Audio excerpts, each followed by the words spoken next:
Hey, what's good, people? This is the Option Podcast. This is episode 119. That man is Ben Vaught. The episode starts right now.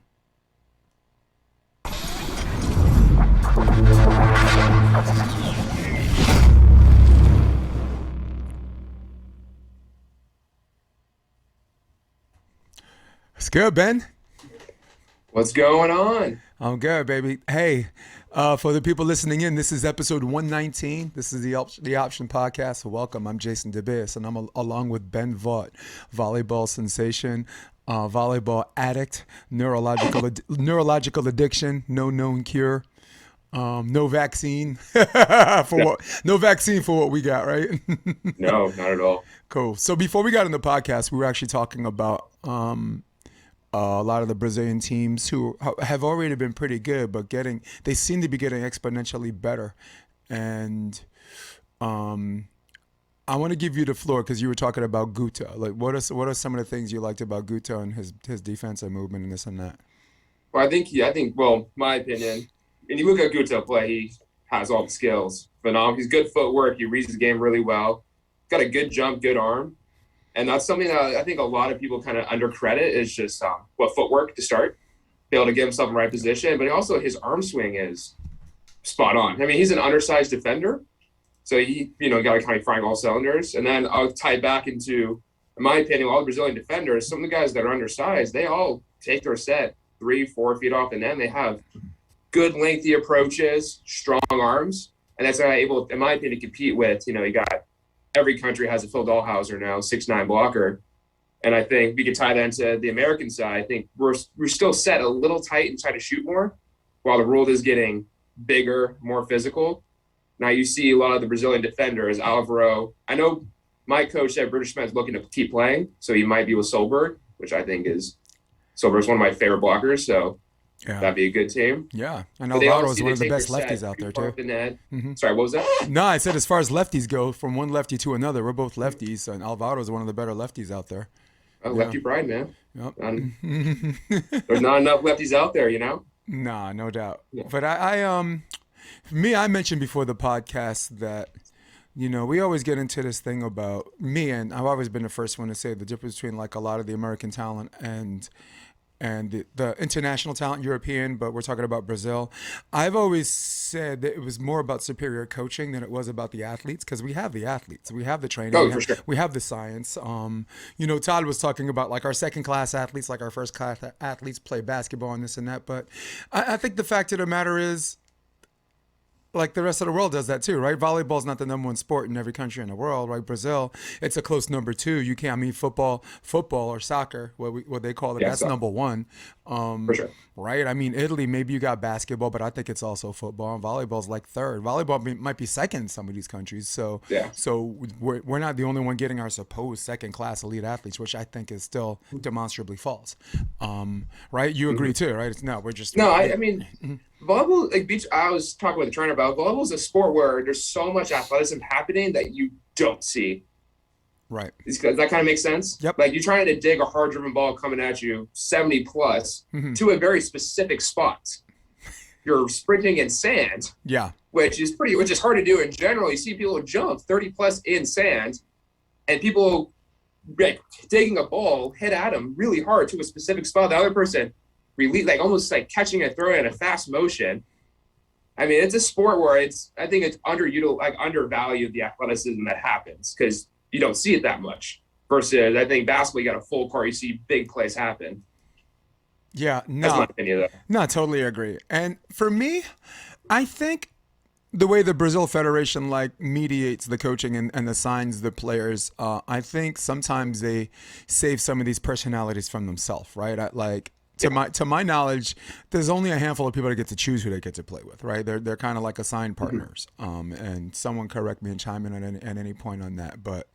I think as a joke, like one of my friends was like, it's too bad we can't get like 3 American teams in the Olympics. It sucks. They only allow 2 teams. And I told him, I said, tell that to Brazil. What are you going to say? No, you're not wrong. I mean, if there was no capital Olympics, we'd have 5 Brazilian teams. Yeah. Maybe even 6, honestly. Yeah, and we not and you could pick the sex. Like anyone listening to this podcast, they're like, "Who are you talking about? The women or the men?" The women, there's like 4 really good teams. There were 2 teams that were in the Olympics that were just really good. Yeah, no, Who was it? Judah and Agatha and Rebecca and Barbara. Those are the girls that were in, right? Yeah. There's so many of them. There's so many good players. And I'm part of a group site now that every time they have a live stream, like in their professional league in Brazil, I'm watching them. These people are out there. I love watching it. You too? Oh my God. They're savages, dude. They're out there just beating the living hell out of each other. They are savages. Yeah. Yep. But so I always say good coaching and just being open to new ideas. Yeah. I mean, having a traditional way to teach somebody is one thing, and those things are time tested, right? And that works. But you chime in on I will add 2 things to that. The Brazilian, they don't stop training at all. No. They go from the international tour right into their domestic tour. And those guys and girls, they are hungry. Mm-hmm. Now, Dan, who's my coach from Brazil, he knows all of it. He says some of these players are so poor and they will do anything to get to the top. And though they are hungry. Yeah, not just figuratively, right? Yeah. They are fighters. Yeah, but not just figuratively hungry. They're literally hungry. Like you said, they don't have a lot of money. And he said, like Bruno Schmidt, like he's at the top. I think he said his family's pretty well known in Brazil. Yeah. And he has a really good sponsor. Aside from Red Bull, I think it's like the Bank of America in Brazil, he said, that pays him really well. So it's like you have that guy, and then everyone else is just groveling to get to that position. Yeah. And they fight. And then the second thing is, my boss, Chris Dorn. I know Chris. He said, at Americans, we train. So we learn volleyball or any sport by playing it.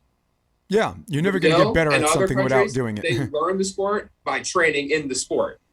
And none of them have, even Dan said, by the time they're like 14, 15, they don't have position. They play all the way around. Yep. You go from outside and you start playing middle, you play center, and they learn every position.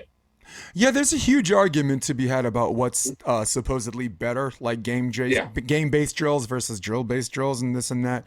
And I think I speak for both of us that I don't think either one of them exist on their own. They don't. Sure. Right. They don't. It's like socialism and capitalism, right? They don't have this heightened level of longevity and sustained success on its own, or it'll just fall on its face. There's levels, right? There's levels. Yeah, talk about the best economies have both. Yeah. Great Britain's been ruling forever. Right? It's funny fact. I think the U.S. Fire Department used to be private, and you had to pay for private fire insurance. Mm-hmm. And you know how real is that? About 2 buildings are burning. Well, that one doesn't have insurance. Well, that one's got to go. Well, this one does. Yep. And it's like that doesn't work. It's like fires happen all the time. That's what insurance is for. Yeah. No, I saw this guy imitating Bill Belichick. They said there are reports that your house is on fire, and Bill Belichick goes, "Fires happen all the time. That's what insurance is for." Next question. It's just like we're on to Cincinnati, but. Yeah, so that's what we're doing in my juniors group. I'm with LA Volleyball Club, cool. and Jason Olive's doing LA Volleyball Club, and Dane Blanton is going to do LA Beach. I think he's going to take over for Stein, but nice. I signed on to do both, to coach both. And before I sit here and make it about me, I was getting somewhere with that, and that was the element of coaching. You are the assistant. You're Dorn's assistant at Vanguard still? Yes. Yeah. For how many? 5 years. 5 years. Since I moved here. Dude, since I moved here. Yeah. And we were rivals for a while, right? I was with John Mayer and LMU. LMU played Vanguard like 2 or 3 times a year. He's a good coach. He's one of the best coaches no one talks about. I agree. There's Jeff Alzina, who people don't talk about enough. That dude is you're in the head of a genius. And Coach Dorn, man, and a good person, good human being. So my question to you, because I got a volleyball player on my podcast instead of an infectious disease specialist, I gotta ask. We gotta talk volleyball. How much, as a player, do you learn from coaching? Phrasing the question in its completion, I always feel that players learn more from coaching than coaches learn more from playing. Okay. You know, because there are people who never play volleyball in their life. They're exceptionally good coaches. Charlie Sullivan, indoor, lacrosse player and coached the indoor national team. Chuck Daly, Detroit Pistons, never even dribbled the basketball. But active players who are coaches, who return back to their active volleyball scene, what kind of do you get discoveries by showing some of your kids that's kind of like this instinctive instillment of reminder of fundamentals that help you as a player? Oh, yeah, all the time. Okay. So, well, it's all the time. And then even talking about that, something that I've kind of struggled with is how to communicate with my partners. Even talk to my past partners, I hopefully gotten better. I used to be a little feisty at times. Yeah. Yeah, so, I think you're quiet as hell when you're upset. And they're like, you better start talking. Go ahead, sorry. I get a little aggressive, and then just with Chris, seeing how when he gets irritated with someone, how he communicates, how he elaborates, and how to get the best out of his players, out of our players, something I was like, oh, that could be, taken to a volleyball match where my partner is, say, not starting out very well because he's hitting the same ball. How can I elaborate that where I can keep him positive and get them on track to find a way to score? And that's something that I think I've hopefully gotten better at, because that was something that I was not very good at. I had two partners tell me that I was not good at that at all. That's probably the biggest thing from coaching, in my opinion. Yeah. The girls love you. I mean, there's nothing cooler to a college volleyball player in the world than having an assistant coach who's an active player, who's actually approachable, who's friendly, who's knowledgeable, like they pay you to coach, but they don't pay you to care.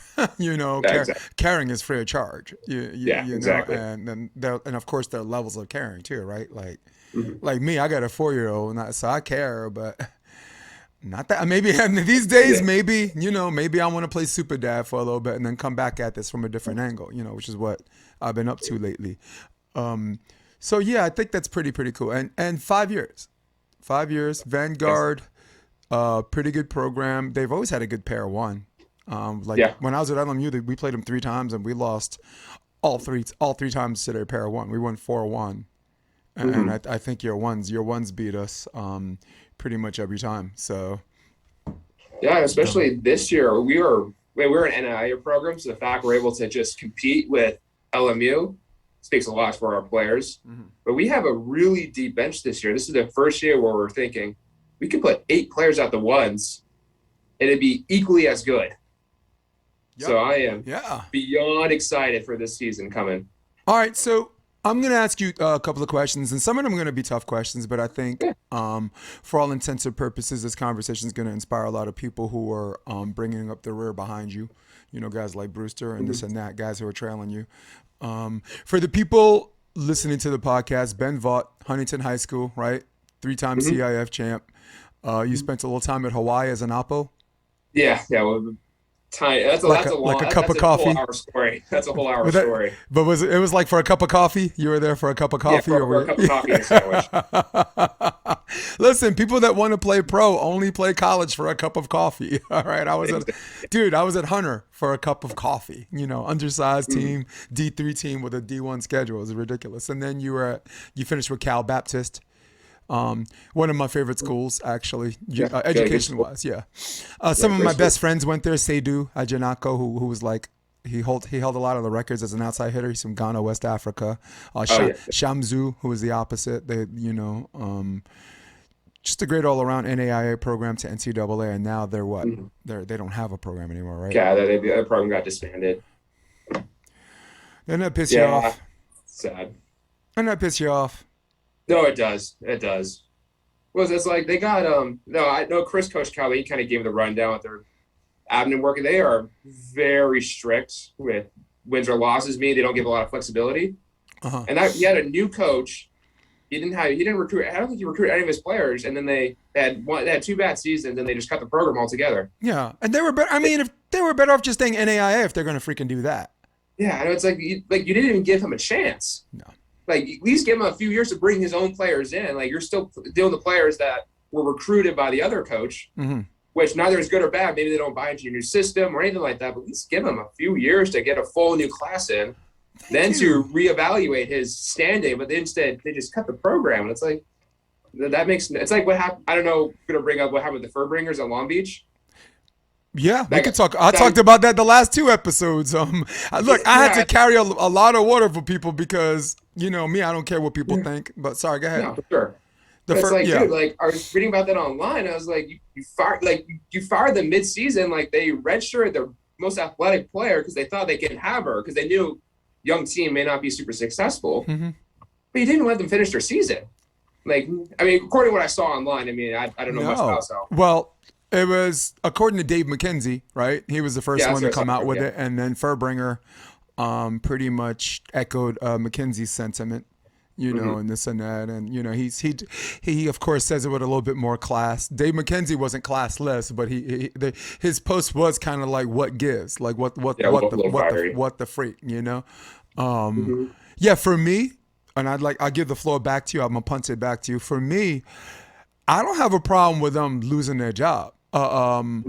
If you have 3 losing seasons, three losing records in 4 seasons, you know what I'm saying? I don't think anyone's pedigree or their name should entitle them to keep a job if they're not performing, specifically at a school as competitive as Long Beach State, right? Why some schools keep some people around? Columbia, University of New York, they keep that guy around forever. Nygaard, right? Freaking 2 winning seasons in 6 years, and a Bruin no less, right? So for anyone that has something to say about me, I'm gonna just say that now. Come see me because I'm attacking a volleyball player with volleyball. All right. If I said something about your mother, that'd be something different. If I say you should die and go live in a log cabin, that's a different argument. With that being said, the way he was unceremoniously removed was absolutely classless. No, I agree. I had Greg Faulkner on a podcast, and Greg was like, something had to happen behind the scene. Like maybe they lost to Bakersfield in 3, and there was and the girls had like a locker room brawl, and the AD had to get like this, the broom, squeegee, mop, and just clean house, you know? So, floor is yours. No, I agree. I mean, it's like with any job, you don't do your job properly, you're not going to have your job long term, obviously. Right. But I'm totally with you on that. They weren't performing. Right. And then therefore, I mean, you got to get someone in there who can do that job properly. Yeah. But just be let go mid-season. I talked to Chris about that. He was like, that you would have, right, like you said, there has to be something that we don't know about. Because I mean, that makes no sense. Well, for me, personally and professionally, if I'm the AD, I mean, there was a pandemic to consider and losing players and how you're going to juggle that stuff too. I would have had a conversation like, I'm not prepared to talk about your job this season, but we need to win. And then, next season, what would happen? So if I'm an AD, and I know I sound like a Monday morning quarterback, I probably wouldn't have let them go this season. But at the same time, I think an AD has every right to if you have 3 losing records in 4 seasons. No, so he decided to go another route. It was just the how. It was just the how. I'm with you on that. And our first take was, what are you are you an asshole? Yeah. That was our first take, right? It's a very human take. And it's so weird because that wasn't the direction we were going, but that was as people who are part of the volleyball community, as much as Fuerbringer and what he's contributed to as a person. And what he does for kids, his daughter's a killer player. I met her when she was 11, playing like under 13s and 14s. She was good, but he's got a pretty good juniors program. I think Rockstar or whatever. I think he's doing really good things there. And I mean, not great things, but good things. Like I say the word great, Ben. That's reserved for people, so it doesn't dilute it. You know what I'm saying? So it doesn't cheapen it.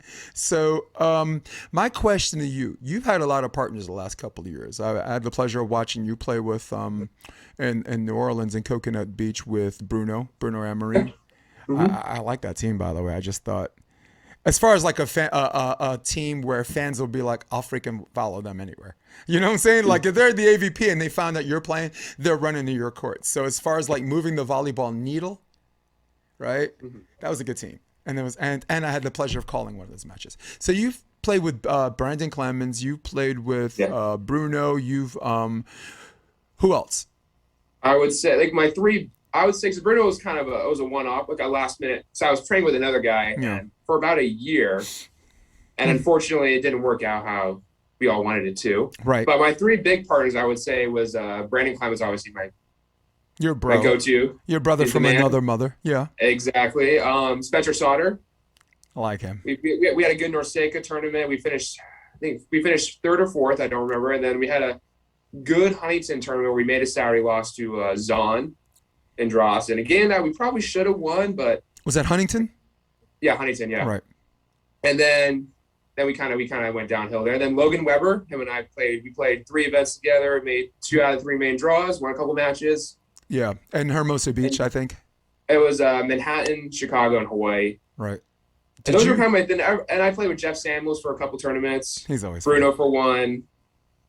Those are kind of like, and that's kind of pretty much like the big partners I've had. But those 3, Branden, Spencer, and Logan, are kind of like my 3, I would say, big partners where we built and trained together. Because Bruno and I was just kind of let's just show up at the tournament. Yeah. Like the day before, try to figure out, hey, where do you like your set? Where do you pass? Where do you? It's infectious too. Like everyone that plays with Bruno starts to hit hard like him. Oh yeah. Like he'll play with Angel. All of a sudden, Angel's like got a little bit more. He got a little bit more sauce. Jeff Samuels. Mm-hmm. Talk about Angel. That guy is a freaking player. Oh man, that guy can absolutely play. Such a good guy. I forgot what college he played for, but he was in the Carolinas Conference. But I would say he's a guy. If you don't know who he is, you should pay attention to his name because you're going to see his name a lot. Yeah, in my opinion, that guy can do everything. Or just plug in the Option podcast. I think he was on episode 81 or something like that. Yeah, and he did the entire podcast from his porch. He was just chilling in the back, looking like a Cuban G. Yeah, he and Jeff Samuels played a lot together this year, on and off, particularly Myrtle Beach. You'll see them play together in Florida, and. Mm-hmm. If you see a tournament, it's always him and someone else in the end winning or losing. Mm-hmm. That's a win. Yep. You're in the finals every time in situations where you win the whole thing or you don't. You crack the code. You figured out something. Who are you playing with now? Who are you training with now? Right now it's just me and my coach right now. Okay. So I'm not gonna. A few guys reached out, but right now it's just dependent if Branden's healthy or not. Right. His back is. I mean, it's pretty bad. I'm sorry to hear that. It's a bummer. But he's like I told him, if you're gonna fight for your back, I'll fight with you. Because he's a guy that in my opinion, he's easy to travel. He's one of my best friends. Yeah. And I think we play really good together too. We have. I think I'm a little gay for Branden. He's handsome as fuck, dude. Right? Like you're the one that's got the chiseled chin, the symmetric features, but when it comes to a hunk, ladies and gentlemen, I give you Branden Clemens. Yeah. So I'm hoping he's healthy. Yeah. And then if he's healthy, I've always wanted to do with some of the other players like Nikolai and Lupo had 12. So many seasons together and did phenomenal. That's always been kind of a dream of mine. Mm-hmm. That's something I would like to do with him because I think that'd be so cool. Because we always say we always just switch partners every season. Yeah.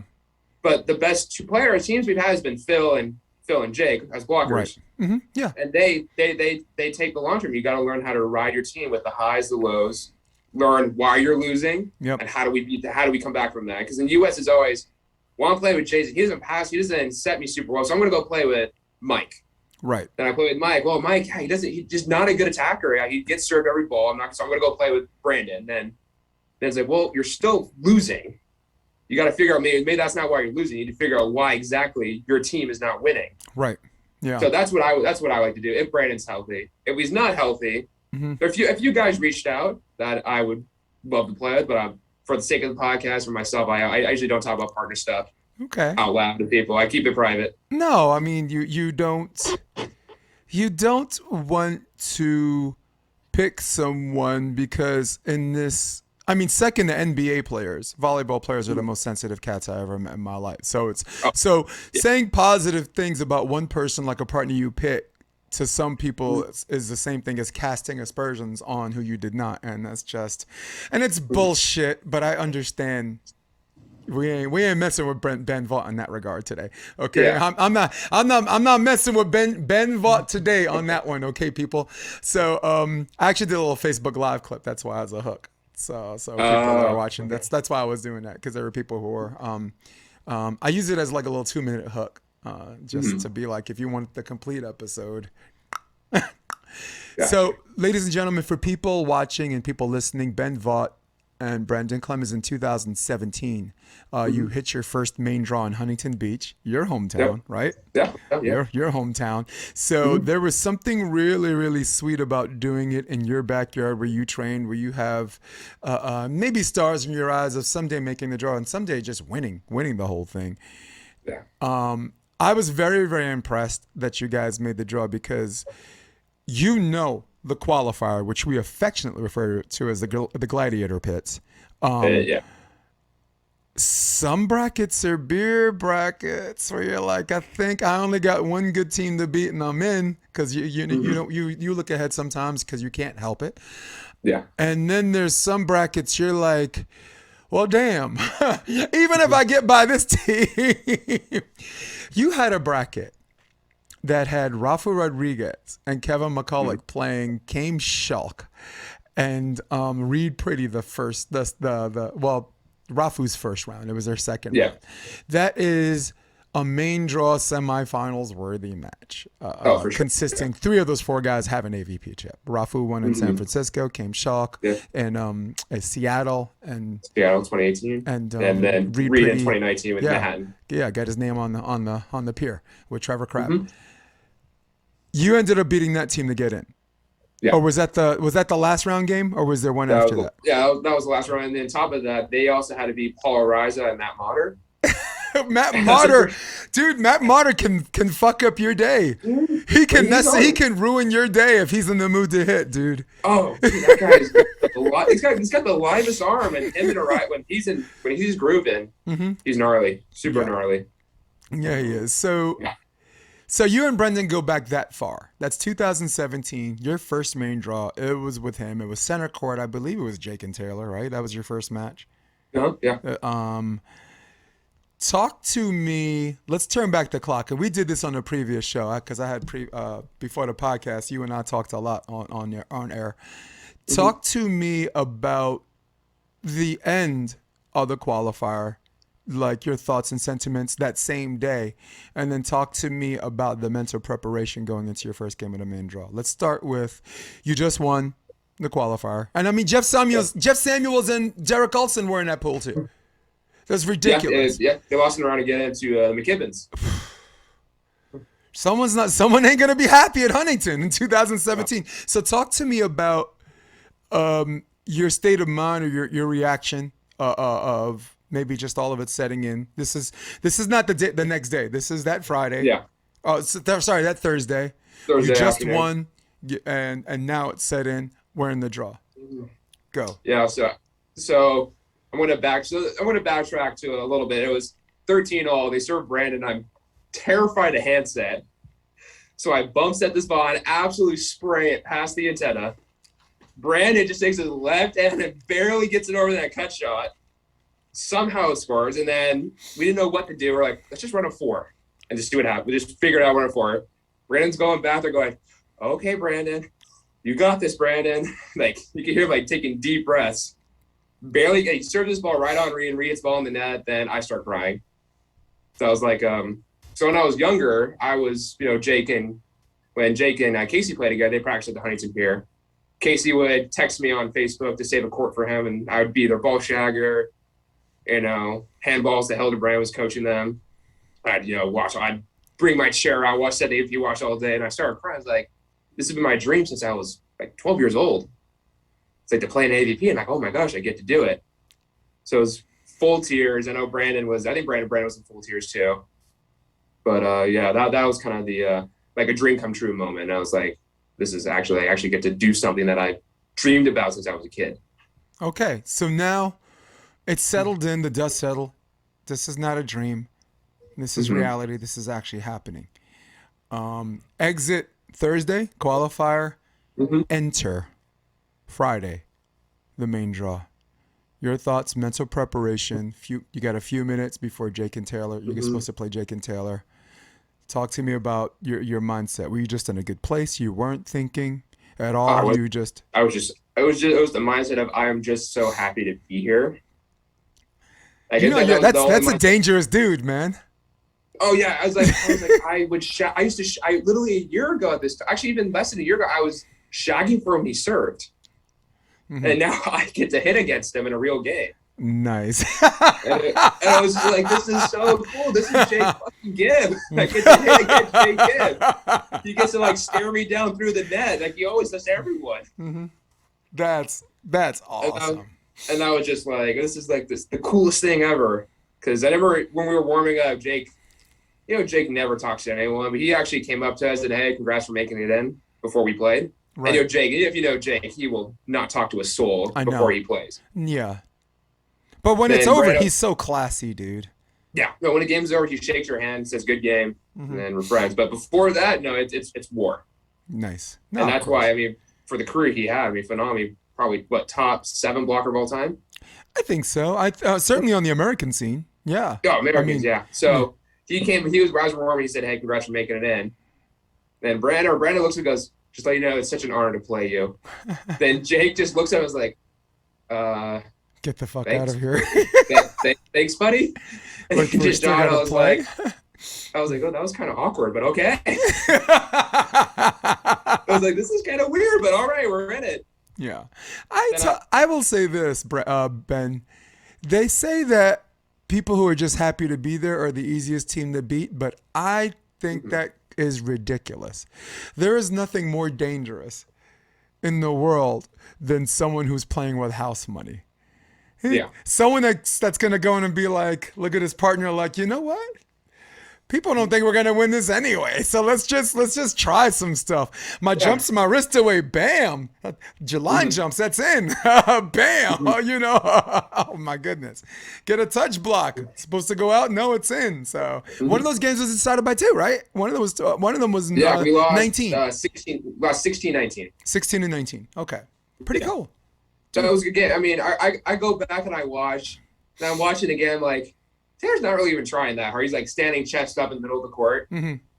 But I didn't care about that part. The part we got to play though when I was 20, and Branden was I think 23. Yep. It was just such a cool thing. Then I got to talk about the second match. We played Loomis and Tremblay, and Ty Tremblay was almost like a father figure to me growing up. Yeah. Because he was coached by. And he was a couple of years removed from winning Chicago, I believe. But go ahead, like 2015. Yeah, 15 with who did he win with? Those Brad Keenan. Brad Keenan, that's right. Yeah, so he was like, he would practice Gary Schreiber. When I was 14, I would ask him like, hey, can I help out? So I get to set Ty, we go get food, and we get to play with him. And he was such a nice guy. He was like a father figure. So we got to play him next, and I was like, this is the coolest thing ever. And he totally kicked our ass. We got smashed by him and Loomis, but it was just like, well, this guy used to be like, I used to go get food and just ask him about, how do you do this? What's your mindset? Or I get to set him, or I get to, hit live balls at him with him play defense. Yeah, the single most approachable human being you'll ever meet in beach volleyball. Right? He's friendly to everyone. I met him at SOB. I met him in Mexico. Nice. When I was exhibitioning against John Mayer and Karen's. Ty was my partner. So nice. I'd shank a ball backwards. He'd run all the way back there, take off on one leg. Both just whoosh, clean set, just like nectar from like the 30 feet where I J-hooked it, behind me. So, no, but Branden, I wanted to finish with one thing I wanted to say about Branden before we moved on to the next thing. But Branden, I think I like about Branden is there's so many ways to hit cross court. This man demonstrates to you that there are so many ways to hit cross court. I was coaching Dave Palm and Jeff Samuels at Huntington. This is 2019. Oh, the 19 qualifier. Yeah. And for me, I just got to make sure, I'm just going to show up and make sure these guys don't beat themselves. But then we run into Branden Clemens and Dylan Merrick. And Good team. Marek was on that day, so we had a decision to make. We just served Branden's left shoulder, ISO play, because Branden likes to recreate his string to the pin if you serve his left shoulder. He's not going to run a back set. He's not gonna string with you. So, but the problem is Palm was just adamant about only blocking line. With Jeff Samuels, who still wasn't really fully acclimated to being a full-time defender, and we got murdered. One of the games was by 2, but honestly, even if we won that second set, it felt like a loss. We just, and then they got into the draw, and I think Branden got hurt against the McKibbins. Yeah, he tore his meniscus the first match against McKibbins. Going for a ball that no one had any business getting, and no one was going to get that ball. Branden was just doing the volleyball thing, the right thing. So, yeah. But I said a joke to Evan Corey about Branden because we were talking about politics, and I told Evan Corey, I said, I like my guns and my gay people, right? So I said, in fact, we should arm gay people everywhere. Everywhere we go, we should arm gays, right? And I said, picture this. A big billboard, Branden Clemens, holding an AR-15 with a big old hairy chest and six-pack. and the caption is, only you can prevent a hate crime. You gotta put the American flag behind him. Like yes. I think everyone's on board, bro. Yes, for America. Yeah. So let's get into some difficult questions because I'm not even sure I know how to ask them. And unlike some people, I just go on the fly. This I thought about last night, and I still don't know how to ask them, so I'm just gonna ask. What the question is twofold. And shit, I wrote it down. Where do you want to go from this year? I mean, from next year to the end. It's November now, so from next year till December, where do you want to go? And the second question is, what's in your way? And it's such a loaded question because it can mean a whole lot of things, but I think you get it. No, I know what you mean. So I'm going to go on I might talk a lot here, so bear with me. So, I had 2 seasons where, we got hit with COVID. Mm-hmm. Yep. So unfortunate. And then the next season, it's just plagued with, I didn't play a single tournament with a partner that I was planning on playing with. Injuries, I got hit with COVID throughout the season. So I really had 2 seasons kind of taken away from me, which hurt because I think I'm going to backtrack more. I had 3 seasons where I finished the same, was not improving result-wise. I had to ask my honest question, is this who I am as a player? Because my end goal is always to play World Tour. I want to be the best player I can be. I want to be in Brazil right now playing. That's the dream. And then I asked honest questions like, is this who I am as a player? And am I okay with that? Then after that, I was like, I see the World Tour training guys training a lot harder than I am. I say I'm going to practice playing with Case Bear and Shock, whatever. I was like, these guys are actually training. So then I got a coach, started training hard. And then I think my game, I feel like I'm biased, obviously, has progressed a lot since then. So to talk back to my goal by end of December is I want to be playing on the World Tour. I want to get in there. I want to push myself and prove to myself that I can do it. And then on top of that also comes that you got to be doing well in the AVP as well. Like I would like to be competitive on both tours, if that makes sense. Yeah. By next semester, December. Yep. And then to the next question, what's standing in my way is, well, first of all, I need a partner. If Branden's healthy, I know Branden, I've talked about it a lot. He's open to it. He wants to do it, which would be awesome because I'm biased, so I think Branden's really good. Yeah. When healthy. Those are the operative words. Mm-hmm. And then it's also like, I look at past years, my defense, how I was reading the game, how I was moving in the stands. And I always told them, well, I'm a big defender. I can just side out. Then the game is now, that's not the case. You got big defenders that are digging 8-10 balls a set. Then we had to break that down with my coach. To break that down was I had very stiff hips, bad crossover step, did not read the game at a strategical level where it needed to be. Because the idea of let's just block one, sit angle, like Branden playing Jeff and Dave, like let's just block one, sit angle, and dig his angle. So, well, that guy's just gonna. Good luck with that. It's like, but that's every high level team now. It's just everyone's just gonna tee off like, oh, I know you're in the line, you're sitting across. Okay, I can hit 5 spots on the court and score. Yeah. Like defense now is just you got to take what they're hitting and give what they're not, and that could change throughout the game. And that's something that I think I've gotten better, but I think I do a better job of that still. So that's on a technical side. That's probably my biggest thing. Also, I think I could be a better server, since serving is your first chance on defense. And if you're serving lollipops, like you say when I watch your live streams, you serve lollipops, you get smashed. You get licked. You get licked. That's just the bottom line. So yeah. Does that kind of answer your question? Yes, that answers both questions actually. And perfect. Let's go back to the serve. Serve divides the higher level open players from the mid level open players. All right.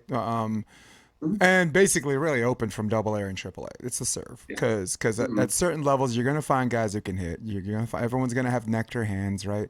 Everyone's gonna be able to run plays. You're gonna get to know each other. But at the end of the day, the more you can disrupt someone and take away someone's court vision, where their offense remains more contingent on the call, as opposed to just, first hit, seeing the court, and then peripherally just locking in, which I think you do really well. That's why I brought it up.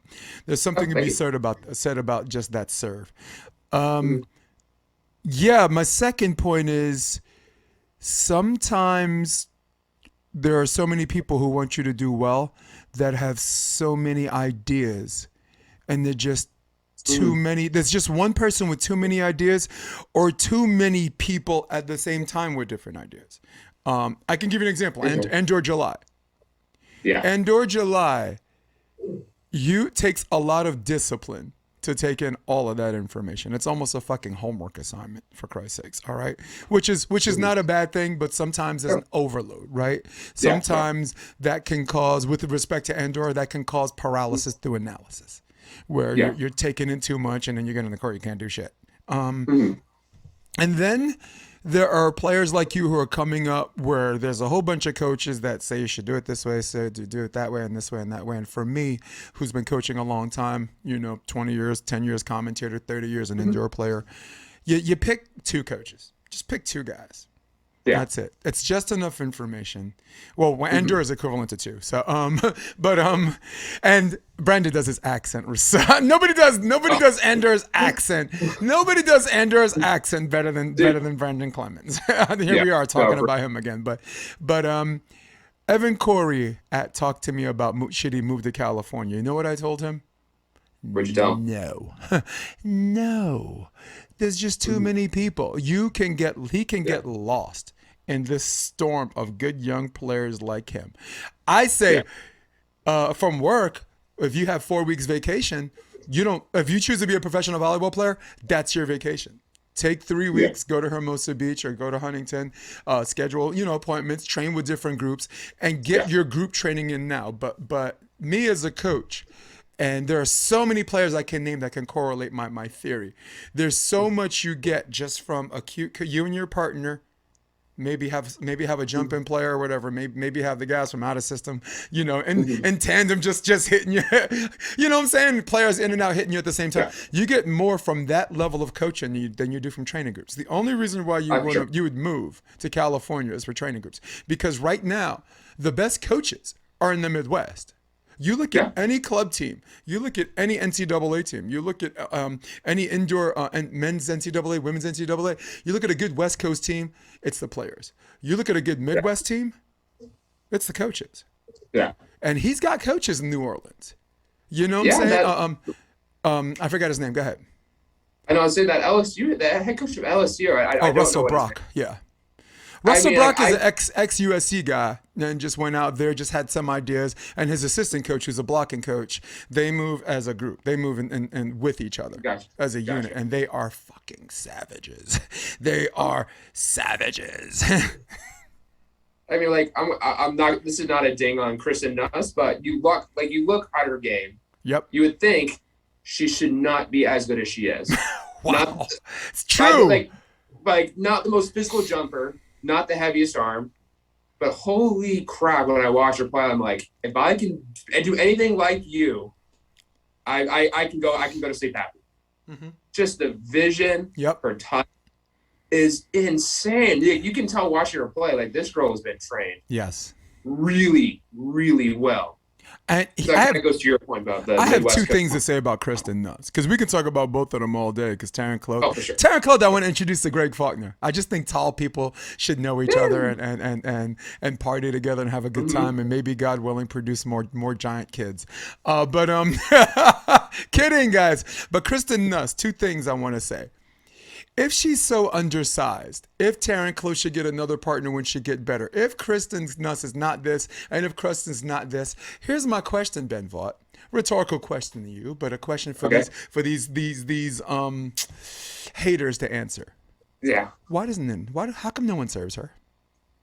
Oh yeah, I wouldn't serve her at all. How come no one serves her? Is it because she can't set her partner? No, she can set her partner. She's a good option hitter, and her hands are nectar. And she's got a partner that has an indoor pass. You know that kind of Kelly Reeves hold. You know how Kelly Reeves has that hold on her platform where she just holds her platform out there. We call it well, indoor, we just call it hold. Yeah. That ball waits for the setter to get there. You can pass low, and it waits for the setter to get there before it drops into your hand. So that's the first thing I want to say about Chris. And I'm going to give you the floor in a minute. The second thing I want to say about Kristen Nuss is since Misty May, with the exception of maybe Betsy Flynn, we have not seen a female player that emotes queen bitch killer on the court. I'm not saying she's a bitch out on the outside of the court. She's the nicest person in the world. We don't see too many female players on the American scene that have this face that if you serve me, I'm going to F you up. You will. I'm going to take your lunch money, and you're going to be sorry you ever served me. The only other person on the American scene I can say that about is Betsy Flint. Betsy Flint, I mean, she doesn't get served a lot too, but if you serve her, that girl, even on her worst day, she'll go straight Jakaris on you, dude. You know, like from Game of Thrones, Jakaris, just dragon lady, just burn up the whole fucking village. And honestly, I thought that's what Kerry was missing. Like all of the eligible partners Kerry Walsh could have, like Brooke Sweat doesn't have that. Sarah Hughes doesn't have that. Emily Stockman doesn't have that. Those players don't need that to enjoy the success they did. But I'm talking about Styles making good partnerships. This is why we keep mentioning Branden Clemens. Like Styles, good, Styles. So I guess the point I was trying to make, there's certain players, if that complements your style, that's Taryn Kloth and that's Kristen Nuss, because Kristen Nuss, that queen bee killer, complements Taryn Kloth's unassuming nature. She didn't even know who April Ross was. She's a 4-year starter at Creighton. She didn't know who Sponsel and Clays were. She wasn't trying to do some arrogant like Conor McGregor. Who the fuck is that guy? She wasn't doing that. You're an 8-year player. You're in the final 8, the Elite 8 from women's NCAA at Creighton. Her unassuming nature, it's a great combination. Yeah. I mean, also all the haters out there who say Kristen Nuss is they're fucking idiots.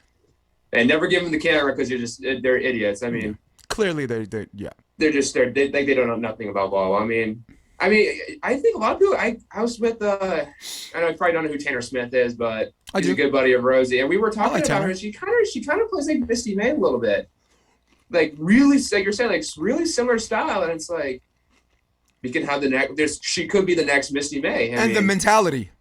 Oh, yeah. Everything I just said right now, everything I just told you, that's the poor girl's Misty May right there. Yeah. Oh my goodness. Wow, I'm a huge fan of her. I mean, I think she's going to be. Depending on if I think their plans, her and Kloth are going to stay together. But when they get on the World Tour together, they'll get to the top pretty quick. They'll be right at the top pretty quick, which would be awesome to see. I'll tell you what I like about the both of them. Their niceness and their professional courtesy comes from a real place. There are volleyball players who are arrogant and they bring very little to the table, and these girls are so humble and they bring so much to the table, all right? There are volleyball players who are nice because they know people are watching, and if they're not nice, they don't want people to talk about them. And I think it's okay to be polite, but me as a New Yorker, I got a little hater J in me. I could see when someone's being something I call phony. But not all phony is bad phony. There's good phony. Like, you don't want to be a dick if you don't like someone either, right? You're just trying to be polite. But there's some people who go out of their way to be nice. Instead, all they just got to do is be be polite. So there's some people that go out of their way to be above polite, and it's phony, and I don't like it, and I don't buy it. And of course, we're not naming names because it's not that kind of day. Though tomorrow, I mean, if I'm in a bad mood, I'll just out some players on my podcast.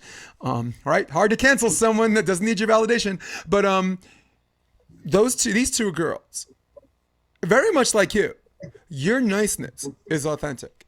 Your courtesy comes from a real and honest and grounded place. I don't know if your mama whooped you out of trouble. I don't know if that's just how you wanted to emulate your daddy and whatever and this and that. I don't know if you're like, you know what, Jake gets a long way with that. I want to be like Jake Gibb. So I don't know where it comes from, but I can say the reason why I even brought it up is because they have it and so do you. I appreciate that. Yeah. That's nice. That's a nice compliment. I appreciate that. Cool, man. Another question. And this is asked by a lot of the fans, but I wrote this down.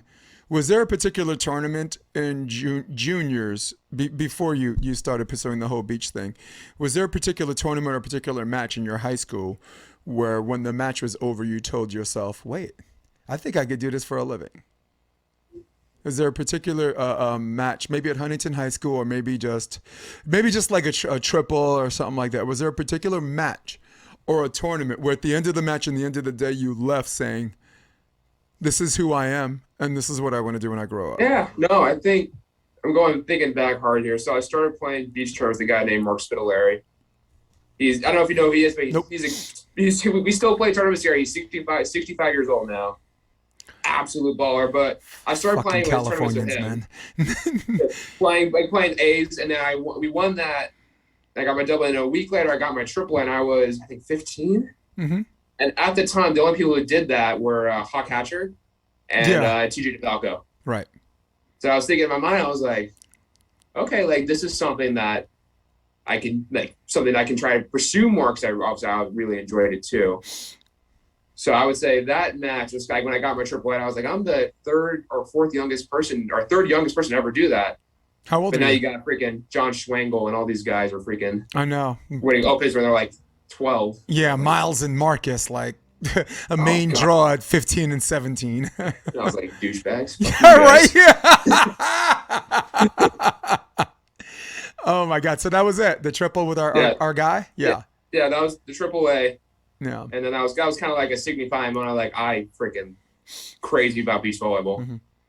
And then I get invited because I coach and I do some training, small, tiny training groups, not even groups. 2 persons, not a group. All right.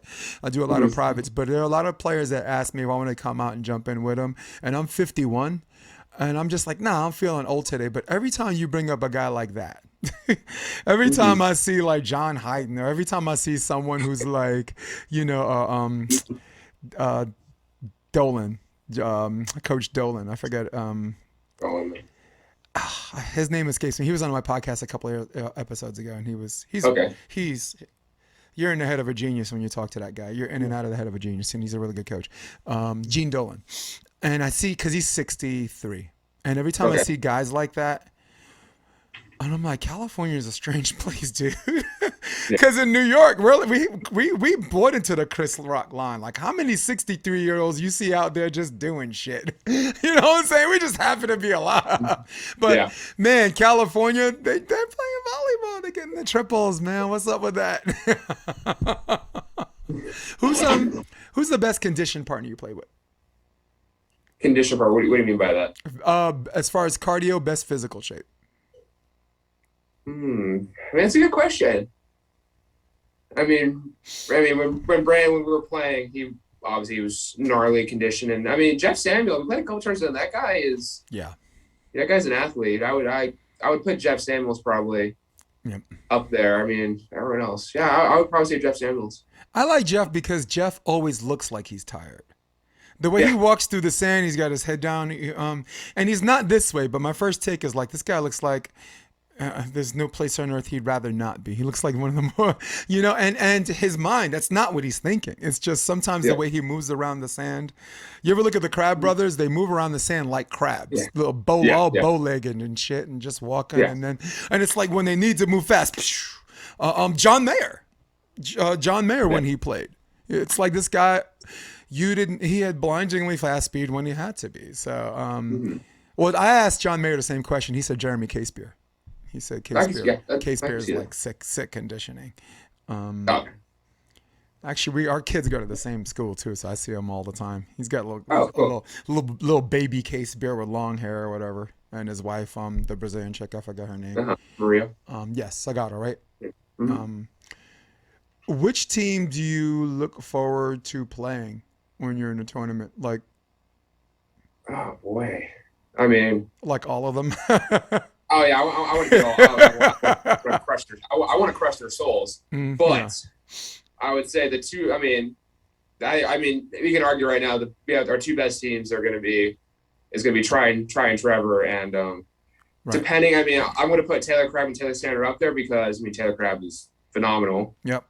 And I watching Taylor Stander play. I mean, he's got a lot of technical things he needs to work on, but you can tell all that stuff's going to get refined pretty quick, like his transition setting, stuff like that. He'll get that. So I want to play those two guys, and I want to try to steal a win off them so people are like, oh shit, don't fuck with this guy. You know what I mean? I kind of want to wonder. How much do you have? I'm trying to tune back into that match. We were watching the first set. Which team has always presented stylistic problems for you? Oh, good question. Good question, right? So you're talking about just by aesthetic view, just how watching the play, or technical things? There are certain or teams. Combination. Actually, let's see this. All right, Brazil and USA, they already won the first set. All right, so I'll stop. Yeah. So which team? Is there a particular team to your memory where you talent-wise, you look like you have every reason to beat them, but they've always presented problems to you? Oh, that's a good question. Actually, no one's ever asked me that before. I think you can probably put Rafi Paulus up in there. Yeah. I don't know how that guy still swings, but he's really sharp, just shoulder smasher of an arm he has. Yeah, and he still has a shoulder, so he's doing something right. Actually, I think when him and Marty Lorenz played together. Also, fun fact, Marty Lorenz is coming back now. Really?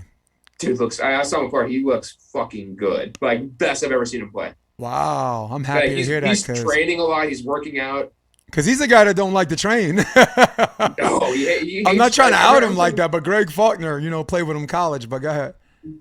He's the guy you always complain about training. It's like, well, you don't need to be here. Go to something. But he's training. He's lifting. Right. But when they played, we played them in San Francisco a couple years ago, and Marty was not in shape. Right. But that guy can still jump. Yep. Rafi's stiff, weird, like funky. That guy can shoot line and swing a super sharp angle down the line. So I would say I'd probably answer your question there. Yep. Rafi and Marty Lorenz. Yeah. Marty, the first time I saw Marty play was actually in 2016. Him and Brad Keenan were playing Adam Roberts. No, Adam Roberts and Marty Lorenz were playing Ty Tremblay and Brad Keenan. And it was like, I think it was like, game 2 was like 31-29. Yeah. And the last one was like 18-16. And there was a guy that was heckling the hell out of Ty Tremblay. That's how I remember it. It's in Huntington. Yeah, I think I was at that game. I remember watching. I watched that game online, but I think I was there. Yeah. And when Ty won, the guy who was heckling was like, "You're still a douchebag," and left. We were just like, "Wow, dude! Even to the end, you can't say congratulations. You're short.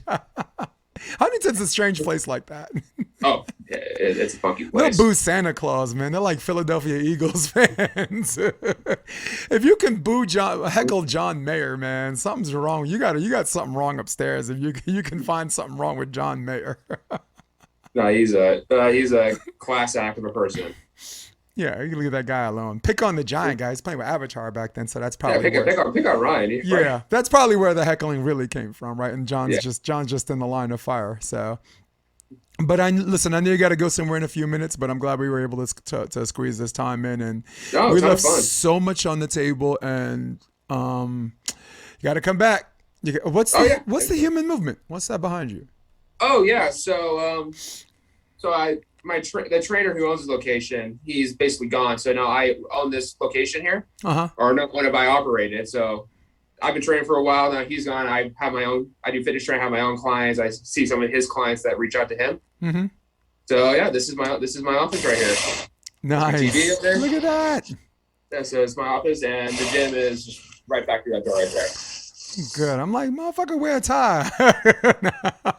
God, do you know when was the last time I actually wore a suit? I mean, in New York, I'm an indoor coach. I wear suits all the time. I look like Pat Riley. I didn't come looking like a hoodie, looking like freaking Bill Belichick from like the Emperor from The Empire Strikes Back. Now I look like I wore a suit. But out here, flip flops and board shorts, my man. Oh yeah. So otherwise I think you're not serious. Otherwise I think you're not serious if you're not wearing flip flops and board shorts. Before we go, plug in a particular site or whatever people want to know more about Ben Vaught. And about what you're up to? Yeah, you just follow me on social media as like at Ben Vaught _2Ts. All right. I mean, I'm not super active, but I know I've had people ask me questions on like direct messages online about this person.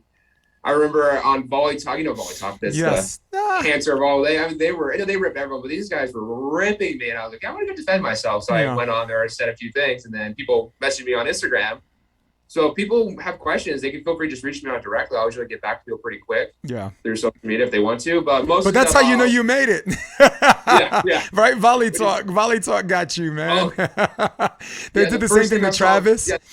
The first thing I saw on Volley when we qualified for that first event, one person, I think it was like a 405 LAX, whatever his name is. He goes, wow, that Ben Vaught guy's kind of fat.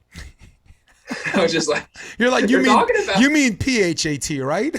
Yeah. But I was like, they're talking about me. This is so sweet. Like, someone's actually taking the time to write my name in a stupid board. I was like, hell yeah, this is sick. You're gonna go places next year. I'll give you a piece of advice from an old dog to a young dog. Read it. Have fun, smile, realize that someone, whether they like you or hate you, realize that someone that cares enough. Because someone not caring at all is like the worst feeling in the world for me. I love when people care enough to hate me or like me or whatever. But never answer back. Don't feed the animals. When you're at the zoo, you do not feed the animals. I did it one time, dude. I did it one time because go ahead. I think Travis Mawerder called me. Yes. Like an hour later, he was like, "Don't ever post a ball." Because they went after him hard. He was on the podcast. Yeah, I remember the guy wrote a whole thing like why Sharks should quit volleyball. I was like, who the fuck are you guys? Well, I hate the way that guy phrased it like that because the substance. Mm-hmm. If he wasn't such a douche about it and he asked the question, it might hurt Travis's feelings, but it would at least make Travis self-examine, which I think which was the crux of his question and the foundation. But everyone, this whole thing of like, this guy's being a douchebag and hides and rationalizes it. Oh, I'm just being honest. I'm like, you can be polite and be honest too, right? Those things are not mutually exclusive. No. Those things can be binary. And I'm not saying be like super polite, but that guy, the way he asked it made all the other volleyball players say, who are you? The whole gladiators in the arena thing, right? You know no victory or defeat. So why do I even need to answer that? And he would have gotten an answer from Travis, because Travis would have self-examined, but he fucked up. Yeah. They talk about me on that too. A lot of good things. There's only one guy in particular has nothing but negative things to say about me, and I answered back one time, and that was it. I just said, I got a wife. I love her and she loves me. You're gonna have to get over me or something like that. I said, we love each other. So and there's someone out there for you. And so I said it like that. But I'm like, damn it, he got me. I shouldn't have fucking said shit. I shouldn't have said shit. And it's not like I think I'm famous. I just think that I have a platform that allows me to say unfiltered things that a lot of people don't want to say because they don't want to upset the apple cart. So, you know. But if I did it like you. Or not like you, but if I did it like everybody else, this wouldn't be what it is. Yeah. Right. Yeah. It's like Joe Rogan. If he was correct because people will listen to him, his podcast wouldn't be interesting. So that's Ben Vaught, people. Ben Vaught. Anything else you want to say to the public? Oh, thanks for having me on. That was fun. We should do it again. Yes, man. We left a lot on the table, man, and I really enjoyed having you and Branden on a couple of years ago with the Yeah. Branden had the great accents and shit like that. Yeah. All right, so Branden might love you, but I can't stand you guys. In fact, we're out of here. All right, so for all of you at home, for all of you on your iPad, desktop, Droid, this is Ben Vaught. I'm gonna give you a nickname for the podcast, but I won't tell you what it is. I'm Jason DeBias. Stay with me. I'm gonna hit my music. We're out. We love you guys. Come check out the Option Podcast on OptionVB.com. It's also available on iTunes and Spotify and on YouTube under the NY Varsity Sports handle. You're going to love what you hear.